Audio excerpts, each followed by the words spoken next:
അപ്പൊ ചുരുക്കി പറഞ്ഞാൽ ഇത് മരണാനന്തര അവയവദാനം അതിന്റെ അവയർനെസ് എല്ലായിടത്തും എത്തേണ്ടതുണ്ട്. തീർച്ചയായിട്ടും. കാരണം നമ്മുടെ നാട്ടില് ഇപ്പൊ കേസ് ഓട്ടോയിൽ തന്നെ ഏറെക്കുറെ 3000-ഓളം രോഗികളാണ് ഈ അവയവത്തിന് വേണ്ടി കാത്തിരിക്കുന്നത്.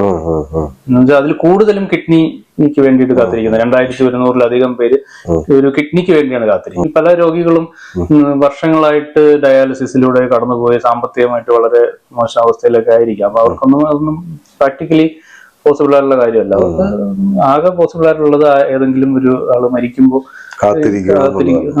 ഇത് കിട്ടുക എന്നുള്ളത് തന്നെയാണ്. അപ്പൊ അങ്ങനെ കാത്തിരിക്കുന്ന ഒരുപാട് ആൾക്കാരുണ്ട്. 3000-ഓളം പേര് കാത്തിരിക്കുന്നുണ്ട്. അതിൽ വലിയൊരു ശതമാനവും കാത്തിരുന്ന് മരിച്ചു പോവുകയാണ് ചെയ്യുന്നത്. നേരത്തെ ഒരു കൂട്ടത്തിൽ പറഞ്ഞ 4000-ഓളം പേര് നമ്മുടെ നാട്ടില് ഒരു വർഷം അപകടങ്ങളിൽ മരിക്കുന്നുണ്ട്. ആ മരിക്കുന്നതിൽ കൂടുതലും യങ് ആയിട്ടുള്ള ആൾക്കാരാണ്. അത് നിർഭാഗ്യകരമായിട്ടുള്ള ഒരു അവസ്ഥയാണെങ്കിൽ പോലും നമ്മുടെ നാട്ടിൽ അങ്ങനെ ഒരു കണക്കുണ്ട്, ഒരു സംഗതി നടക്കുന്നുണ്ട്.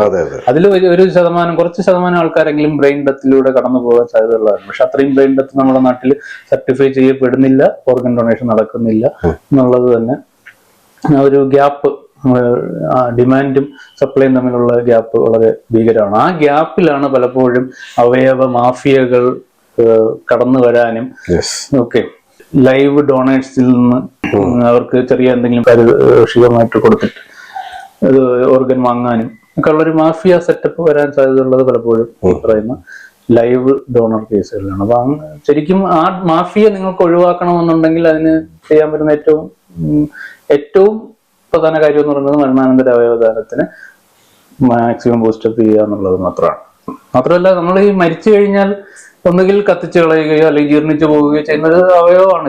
ഇതൊക്കെ കിട്ടിക്കഴിഞ്ഞാൽ ഒരു മനുഷ്യന്റെ ജീവിതം തന്നെ അവിടെ മാറുകയാണ്. ആ ഒരു അവസ്ഥയിലൂടെ കടന്നു പോയാൽ മാത്രമേ അറിയാൻ കഴിയുള്ളൂ. ആഴ്ചയിൽ 3 ദിവസം ഡയാലിസിസ് ചെയ്യുന്നതും അല്ലെങ്കിൽ മറ്റ് രോഗാവസ്ഥയിലൂടെ കടന്നു പോകുന്ന ഒരാള് വേറെ ഒന്നും ചെയ്യാൻ കഴിയില്ല.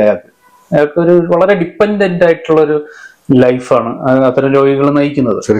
ഒരു ഓർഗൻ കിട്ടിക്കഴിഞ്ഞാൽ അയാളുടെ ലൈഫ് അവിടെ മാറുകയാണ്. അയാൾ സ്വന്തമായിട്ട് പഴയ പോലെ ജോലിയൊക്കെ ചെയ്ത് ജീവിക്കാൻ കഴിയും. ഇപ്പൊ ഹാർട്ട് ട്രാൻസ്പ്ലാന്റ് ഒക്കെ കഴിഞ്ഞ മനുഷ്യരൊക്കെ തന്നെ സ്വന്തമായിട്ട് ജോലി ചെയ്ത് ജീവിക്കുന്ന ആൾക്കാരാണ്.